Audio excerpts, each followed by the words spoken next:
Começa agora. Big Three.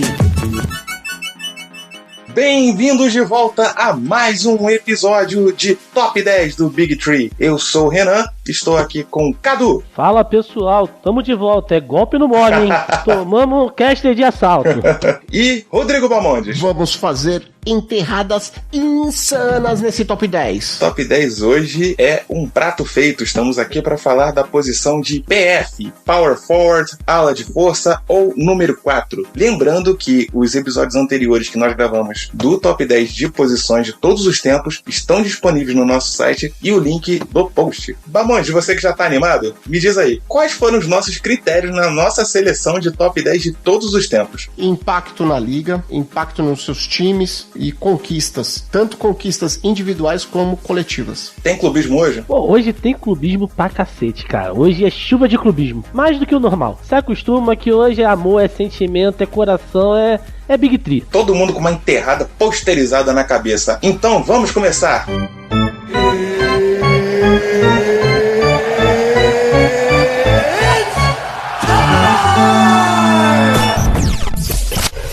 Décima posição. Em 10º lugar, Chris Webber. Jogador que passou principalmente pelo Sacramento Kings, teve 15 temporadas na liga, foi Rookie of the Year, 5 vezes All-Star, time da NBA e principal reboteiro da temporada de 98 e 99, com médias de 20 pontos e cerca de 9.8 rebotes. Pode cravar double-double? No meu coração é double-double. Vale lembrar que ele fez uma carreira sanduíche, começando lá no seu primeiro ano em 93 no Golden State Warriors e terminando sua última temporada também no Golden State Warriors. Posso estar sendo polêmico, mas ouso dizer que o melhor momento da história do Kings foi com Chris Webber em quadra. Com certeza é uma fase muito marcante, porque desde a época do Royals que ele não tinha um time tão bom. Então faz praticamente 30 anos que o Sacramento não tinha um time competitivo de verdade. Só que a gente também não pode descartar a passagem dele pelo Philadelphia, né? Onde ele jogou com outro cara também, que vai aparecer em outras listas aí, mas com uma passagem bem legal também, né? Mas não tão marcante quanto a do Sacramento Kings, onde ele fez o nome. Por acaso você tá falando que a sigla dessa outra pessoa, desse baixinho, é tal de AI, Inteligência Artificial em inglês? Confere no programa de Point Guard. E o motivo dele estar aqui em 10º lugar, inaugurando a nossa lista, né? Um cara com números tão expressivos, pesou bastante o fato dele ter saído sem título da liga, o que não posso dizer do nosso 9º lugar. 9ª posição. Olha, Renan, eu vou deixar pra você, porque aí o clubista tem que falar. Eu acho que antes do clubismo, vale ressaltar que essa pessoa foi o segundo jogador marcante de uma franquia nova. Eu estou falando de ninguém mais, ninguém menos dele, do dinossauro, Chris Bosh. Você é moleque. Que sonoplastia maravilhosa. Move, não edita isso, pelo amor de Deus. Ele tem talento pra isso. Estou falando de um cara com 13 temporadas de NBA, 2 vezes campeão com o Miami Heat, 11 vezes All-Star, 1 vez selecionado para o time de All-NBA e time dos Rookies. Chris Bosh teve média na carreira de 19.2 pontos e 8.5 rebotes. Estou falando de um cara que era vibração pura dedicação, puro sentimento em quadra e assim, da mesma maneira que ele sentia o jogo, eu sentia assim muito a infeliz aposentadoria precoce que ele teve devido a um problema de coágulo no pulmão, mas o Chris Bosh marcou a época e eu tô emocionado, vou calar minha boca. Mas vale a pena também ressaltar a fase dele em Toronto, porque assim, com a saída do Vince Carter aí na temporada 2004-2005, Toronto tinha ficado praticamente órfão e viu no caso o crescimento do Chris Bosh, todo o peso que ele fez na liga, e isso sim foi algo muito importante para o time do Raptors nessa época. E as médias dele não eram nem médias tão absurdas assim, né? Mas é um cara que tinha muita vontade na posição, tinha uma entrega muito grande e médias de 19.2 pontos e 8.5 rebotes. Com isso ele foi 4 vezes à final da NBA, conseguiu o tão sonhado título da NBA ao lado de ninguém mais, ninguém menos do que LeBron James e Dwayne Wade, né, meu amigo? Olha, eu vou ser sincero, eu odiava eles. Odiava, não gostava. Não gostava, mas me fizeram feliz. Foi graças a esse time que o meu tão amado Dallas foi campeão, né? Vou aproveitar e citar o LeBron James elogiando a importância do Chris Bosh, que falou que Chris Bosh era aquele cara que podia passar o jogo inteiro zerado, que ele mesmo assim faria diferença, e fez. Durante os títulos do Miami, Chris Bosh fez a diferença. Isso aí não tenho o que negar. E falando em gente que ajuda a ganhar título... 8ª posição.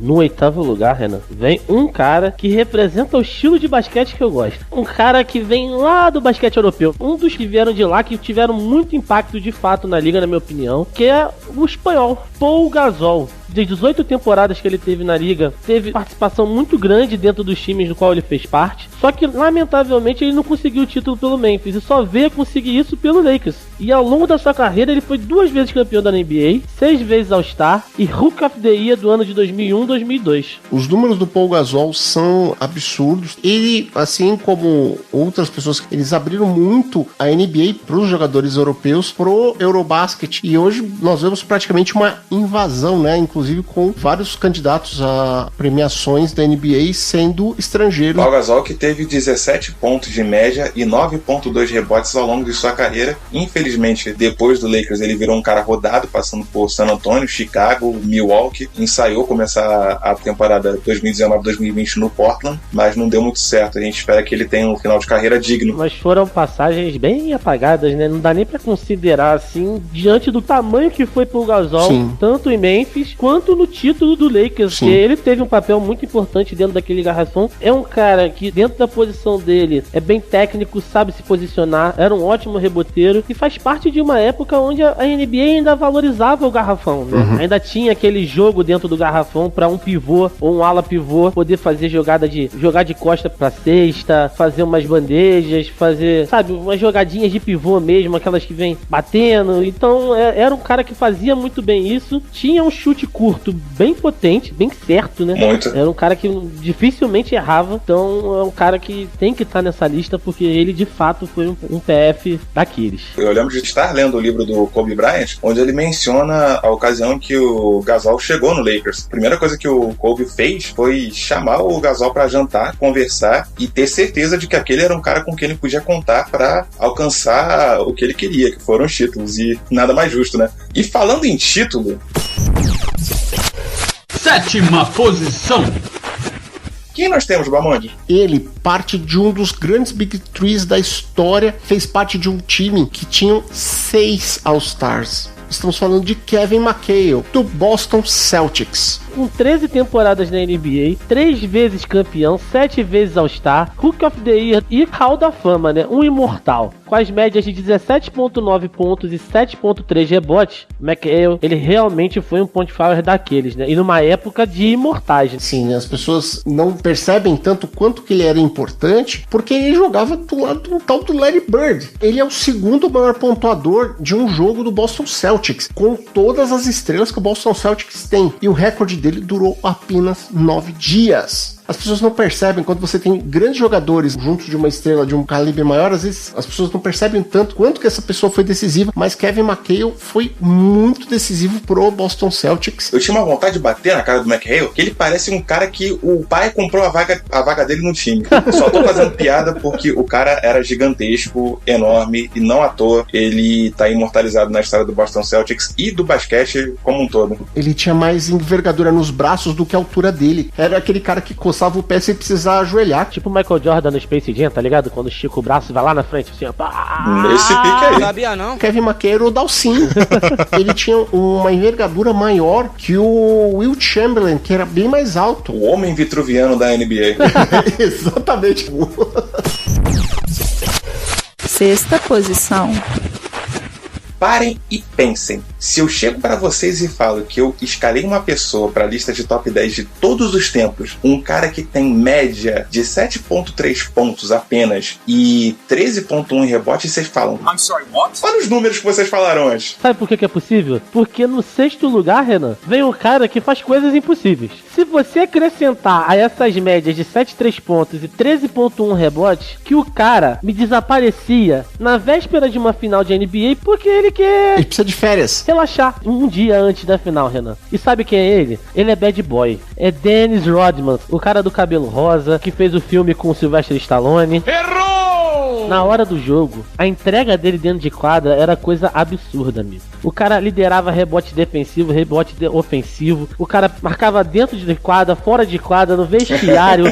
Era uma entrega única. Um cara de muita entrega, alguém que você podia confiar dentro de quadra, porque fora dela ele fugia do jogo. Um cara que marcou sua história na NBA com o Detroit Pistons e o Chicago Bulls. Os demais times por onde ele passou, ele só fez raiva, porque ele não estava muito afim. Mas 5 vezes campeão da NBA, 2 vezes All-Star, 7 vezes o maior reboteiro da liga e 2 vezes jogador defensivo do ano, já imortalizado no Hall da Fama e na Coreia do Norte. O Dennis Rodman é um dos casos em que ele tinha uma postura de pontuador na Universidade de Oklahoma. Quando ele chegou na liga, ele precisou reaprender a função dele, porque o Detroit Pistons já tinha os pontuadores. Já tinha Joe Dumars, já tinha o próprio Zeke, e ele reaprendeu isso, coisa que é muito difícil. Apesar desse jeito louco dele, era um cara que o próprio Phil Jackson dizia, né? Era um cara estudioso do basquete, né? Ele sabia que se a bola batesse em determinado local do ar, ele sabia onde ele ia se posicionar. Ele sabia e conhecia o arremesso dos principais jogadores de todos os times. Não é fácil você fazer isso. Quinta posição. O nosso top 5, dentro do top 10, é composto apenas por atletas que foram MVPs da liga pelo menos uma vez na carreira. Bamondes, quem é o quinto colocado? Ele que lutou contra Godzilla, que fazia tremer o chão. Diziam que ele era brigão. O Sir Charles Barkley. O cara que fez eu comprar um tênis só pra ganhar um pôster dele jogando contra o Godzilla. Inevitável, que carisma. Cara que estendeu a sua carreira no basquete pós o tempo em quadra, hoje é um comentarista, né? E um comentarista carismático, faz uma dupla sensacional com o Shaq. Não só isso, né, cara? 11 vezes All-Star da NBA, MVP, líder de rebotes da temporada 86-87, Hall of Fame e médias de 22,1 pontos e 11,7 rebotes. Agora sim é double-double, né? Yeah, baby! Sir Charles tem um jogo de basquete que eu joguei no Mega Drive e fãs do Sir Charles fizeram uma continuação RPG no estilo pós-apocalíptico do jogo. É uma das coisas mais engraçadas. Vocês procurem, por favor, que é muito engraçado. O cara é nosso top 10 e ainda por cima virou fanfic. Tipo isso. Sensacional, cara. O jogo dele é uma coisa de maluco, assim. É um futuro pós-apocalíptico. É de um amor, porque eles demoraram anos pra fazer o negócio. E de uma loucura. Os caras deviam estar numa viagem de ácido. Eu não sei de onde conseguiram ter tanta criatividade. Se eu sou fã do Charles Barkley, eu quero um jogo desse ainda por cima com pizza. Pizza e jogando contra o Godzilla. Ó o bicho vindo, moleque. Quarta posição. Quem vem lá no nosso quarto lugar? A gente traz um cara que teve um impacto enorme na liga, né? E degladiou-se contra o tal do Dennis Rodman, contra o tal do Michael Jordan, em 2 finais consecutivas, diretamente de Utah, Karl Malone. Ele passou 19 temporadas na NBA. Uma passagem pelo Lakers não tão grandiosa, né? Longe de ser memorável. Tá no mesmo nível da passagem do Barkley por Houston. Era melhor ter aposentado, né? Ele teve 14 vezes no All-Star, 2 vezes MVP, 4 vezes time defensivo da liga e é Hall of Fame com médias de 25 pontos e 10,1 rebotes. Karl Malone, naquelas 2 últimas finais lá do Jordan, deu trabalho, né? Ele, junto com o armador lá, que tal de John Stockton, fizeram valer. E eu lembro de uma cena que é cômica, do Karl Malone. Já até sei. Um duelo dele com o Dennis Rodman, que eles levantavam, se empurravam e caíam. Levantavam, se empurravam e caíam. Eu nunca vi aquilo nem no futebol, cara. Um jogando o corpo no outro pra cair. Uma coisa linda. E quando eles terminam de levantar, é tapa na bunda pra tudo quanto é lado e eles juram que tá tudo bem. Amor. Sensacional aquela cena. Aqui tem informação! Um dos desafios que colocaram pro Dennis Rodman nessas finais foi eles tirarem o Karl Malone do sério. E o Karl Malone, ele era uma bola de gelo. Você não conseguia tirar ele do sério. Então o Dennis Rodman tenta de tudo quanto é jeito tirar o centro do Karl Malone. E você vê que o Malone, ele entende que o papel do Dennis Rodman é aquele e ele leva super de boa. Bom, beleza, vamos aí, vamos continuar jogando. Tem uma hora que o Dennis Rodman assim, porra, cara, eu já provoquei esse cara de tudo quanto é jeito, de todas as maneiras possíveis e imagináveis, e o cara tava lá, tava jogando. Claro, dá dá pra perceber que em algum momento ele conseguiu afetar a frieza do Karl Malone, mas você vê que ele resistiu assim insanamente. Nessa brincadeira aí de você ficar assistindo jogos antigos no meio da quarentena, eu peguei alguns jogos do Utah Jazz pra assistir, inclusive essas finais contra o Chicago Bulls. Cara, é de cair o queixo a facilidade com que o Malone pontuava. Tudo bem, ele era o finalizador das jogadas que o Stockton armava, mas ainda assim a qualidade dele dentro do garrafão é nada mais nada menos que absurdo. Não à toa, ele também foi representante do Dream Team de 92, juntamente com o Charles Barkley e companhia, e ele é nada mais nada menos do que o segundo maior pontuador da história da NBA. E vale a pena a gente ressaltar que no Dream Team de 92, o Malone não estava no seu topo. Não, ainda tinha muito pra... O topo do Malone foi 97 e 98. Não dá pra você pensar em Utah Jazz e não pensar em Karl Malone. E por essas e outras ele tá aqui em quarto lugar, por tudo que ele fez em quadra, fica aqui o OBS necessário a respeito do que ele representou em quadra e não fora dela, que é um festival de atitudes completamente deploráveis que a gente não concorda e não bate palma. Com certeza. Mas, considerando tudo que ele fez em quadra, tá aqui Karl Malone em quarto lugar. Terceira posição. Pamandes, quem é o nosso medalha de bronze no top 10? O que eu vou falar desse cara? Não, isso quem perguntou fui eu. Diretamente do high school. Vem pra cá, KD! Jogou muito. As franquias de Minnesota, ele que botou elas no mapa. A cara do Minnesota é o Kevin Garnett, né, cara? O Timberwolves é muita identidade com ele. E eu lembro que o jovem Cadu, quando começou a assistir NBA, foi por volta mais ou menos da época 2001, 2002, que começou a aparecer na TV aberta pra gente aqui, né? E o jovem Cadu, ele gostava do Garnett, porque o Garnett era um cara altão, grandão, que jogava no garrafão e matava a bola de 3. Sim. E digo mais, ele levou aquele time do Minnesota final de forma heróica. Sim, infelizmente, até pela administração do Minnesota Timberwolves, que não é das melhores, ele acabou pedindo para ser trocado, e aí ele foi para um tal de Boston Celtics. Essa é a parte que me dói no coração, mas ele ganhou um anel em cima do Lakers, com o Kobe. Ah, comemoro mesmo. Você tá falando de uma passagem de tamanho impacto que na temporada anterior o Boston Celtics terminou em último na classificação geral. Na temporada seguinte ele foi campeão. Sim. Só isso. Eu acho que foi o primeiro Big Four que eu vi na história, né? Não era Big 3, era Big Four, né? Na verdade, tiveram outros antes, mas assim, era algo impressionante. O que ele encaixou naquele time e como que eles mantiveram ele, o Rajon Rondo, se entendendo. Aproveitaram que o Rondo era novinho, né? Campeão de 2008 da NBA, 15 vezes NBA All-Star, MVP da temporada 2003-2004, jogador defensivo do ano de 2007-2008, o ano que foi campeão, 4 vezes líder de rebote da liga e é devidamente eternizado no Hall da Fama em 2020. Kevin Garnett foi campeão em cima de outro colocado aqui da lista, que foi o Paul Gasol. Sim. Eu vou dizer mais, o Garnett no garrafão, meu irmão, era um monstro, né? Era um cara com uma presença enorme, defensivamente era um cara muito presente, tava sempre ali marcando, fazendo o trabalho dele. E vocês já viram ele antes do jogo, aquecendo? Dando cabeçada na tabela? Meu irmão, não tem como você entrar tranquilo pra jogar contra o cara desse não. Ele é maluco, rapaz. Ele é maluco, insano. Meu irmão, se eu fosse pivô, tivesse jogar contra o Garnett, eu simulava fratura no tendão. Nem existe isso, você tá inventando palavras. Um machucado no dedo mindinho. Eu não entrava em quadra não, tá louco. O cara dando cabeçada na tabela. Quem dá cabeçada na tabela, rapaz? Eu só consigo lembrar do Ray Allen, inocente, indo cumprimentá-lo depois de ter trocado de time e o Garnett se recusando a apertar a mão do cara que foi campeão junto com ele. E tem uma história que reza a lenda aqui no Boston, ninguém poderia falar com o Kevin Garnett quando ele estivesse vendo desenho. Que era um momento sagrado pra ele. Ninguém poderia falar com ele. E quem interrompesse ele é como se ele fosse matar a pessoa. E aí o Leandrinho não sabia disso. Chegou pra ele e perguntou um negócio pra ele. Ele olhou pra cara do Leandrinho, deu uma risadinha de canto de boca. E o Leandrinho diz até hoje que ele foi um dos poucos caras que conseguiu tirar um sorriso do rosto do Kevin Garnett.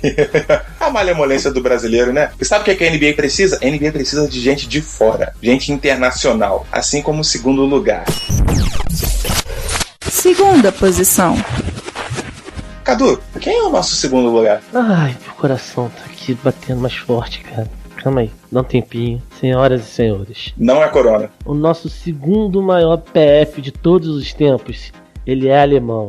Ele jogou no Dallas. Ele abala meu coração. Sim, é o Dirk Nowitzki, meus amigos. Esse alemão, ele mudou o jeito dele de jogar. Ele se adaptou ao estilo norte-americano de basquete. E ainda trouxe várias coisas lindas do basquete europeu. Dirk Nowitzki não só foi campeão da liga, ele trouxe o fade away, que ninguém marcava. quando ele dava aquele pulinho pra trás, arremessando, eu já fechava os olhos e já contava 2 pontos. Aquilo dali era saco. Engraçado que a gente mencionou o Kevin Garnett no terceiro lugar. Eu lembro de duelos em que o Nowitzki saía, marcado pelo Garnett, mas o Garnett não conseguia marcar, não conseguia bloquear. Era um arremesso que saía muito de cima da cabeça dele, não era um arremesso baixo, e ele tinha um controle total dessa jogada, cara. Era um bagulho muito, muito foda, assim, de você ver a jogada acontecendo. O Nowitzki, ele não era muito forte, ele não era aquele cara que vinha, dava várias cravadas, várias dunks foda pra caramba. Não era um jogador elástico, era um jogador até simples, mas muito efetivo. E ele era completo, porque ele conseguia fazer os pontos dentro do garrafão, com aquelas jogadas de pivô, e ele tinha um arremesso de 3 bem certeiro. Então isso era um diferencial absurdo nele. E outra, identificação. Meu irmão, o cara ficou 21 temporadas num só time. Nowitzki apenas ganhou uma avenida com o nome dele, só isso. E foi pouco. Da classe de draft de 98, ele foi a penúltima pessoa a se aposentar. Ele só perdeu para um tal de Vince Carter, mas ele aposentou muita gente, o Dirk Nowitzki. Vamos falar um pouquinho do resumo da carreira dele. Foi campeão, MVP das finais de 2011, MVP da temporada 2006-2007, 14 vezes All-Star, o maior terror da vida do Renan. Mas, por favor, não cachorro. Porque torcedor do Miami tem pesadelo com ele até hoje. O Chris Bosh, aquele que a gente citou aqui, ele bota a cabecinha no travesseiro e fica lembrando daquela jogada que o Renan sabe da final de 2011. Com médias de 20.7 pontos e 7.5 rebotes ao longo da carreira. Senhores, eu fico até emocionado, sem palavras para descrever o que eu sinto por esse cara. Eu sou um apaixonado pelo Dallas Mavericks, eu sou um apaixonado pelo Dirk Nowitzki e, se tudo der certo, também seria apaixonado pelo Luka Doncic.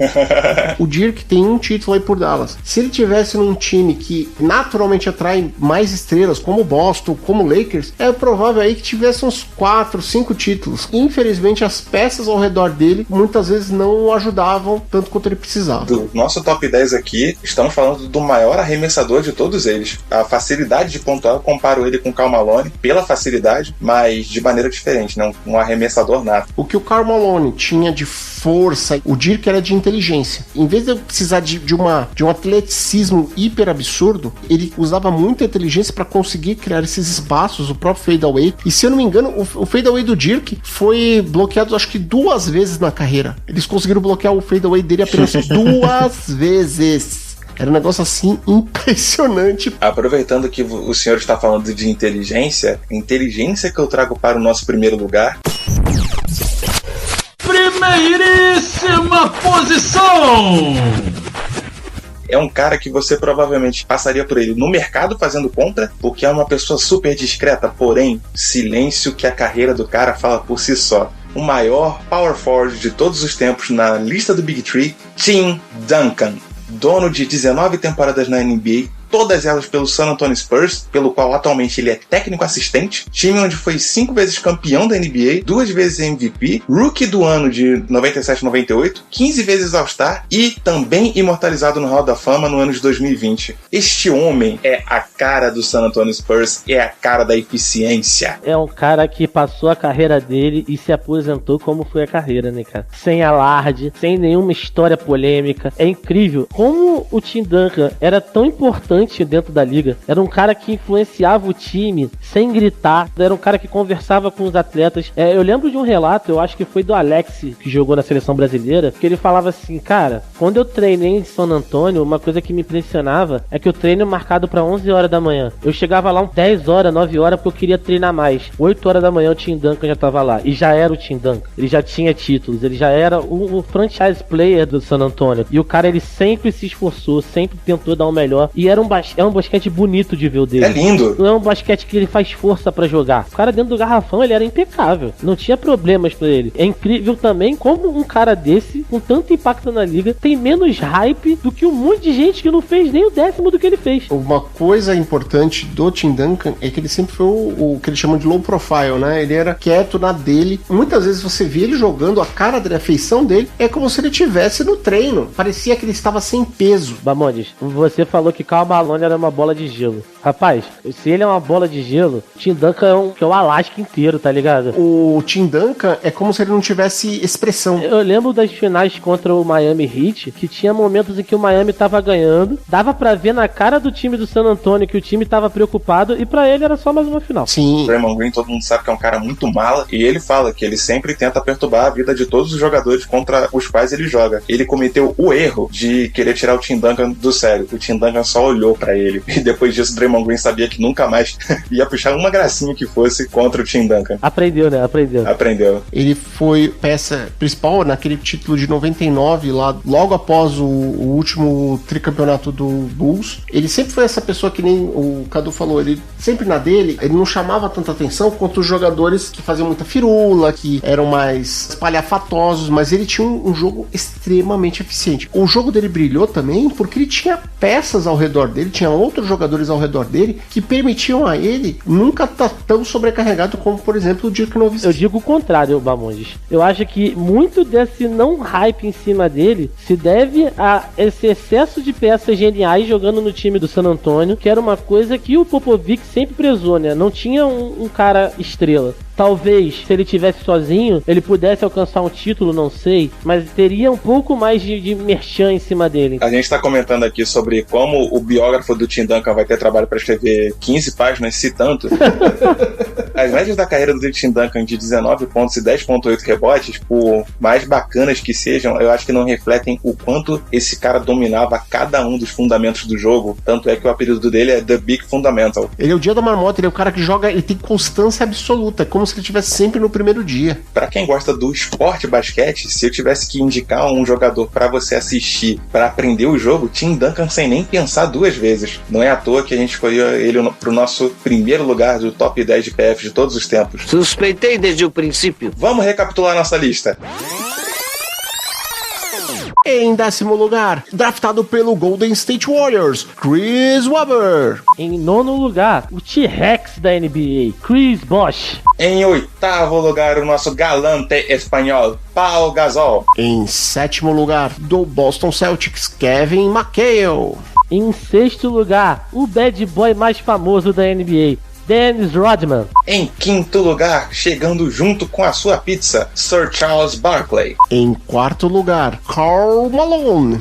Em 3º lugar, nossa medalha de bronze, senhores. Ele que é a cara do Minnesota Timberwolves, Kevin Garnett. Em 2º lugar, o alemão mais famoso de todos os tempos, Dirk Nowitzki. E em 1º lugar, também do estado do Texas, dos Spurs, Tim Duncan. Essa foi a nossa lista de top 10 PF de todos os tempos. Nós deixamos aqui pro final menções honrosas que não entraram na nossa lista, por mais que eles merecessem. Vamos a eles. Elvin Hayes, Dolph Chayes, Bob Pettit, Bob McAdoo. E é isso, caro ouvinte. Nós estamos lá no site bigtree.com.br, big3.com.br, onde o nosso ouvinte encontra a gente nas redes sociais. Encontra a gente no Instagram, no Twitter e no Facebook com o @big3br, ou seja, BIG3BR. É só procurar, dá aquele follow, acompanha a gente, tem muita coisa legal lá. Bamondes, se o ouvinte quiser contribuir com seu rico dinheirinho, onde ele pode nos encontrar? Ele acessa o padrim.com.br/Big3. Se você quiser continuar nos ouvindo, você pode nos procurar em qualquer agregador de podcast, além de Deezer, iTunes, Google Podcast e Spotify. Um abraço e fique ligado para mais listas do Big Tree. Valeu, pessoal. Valeu. Tchau.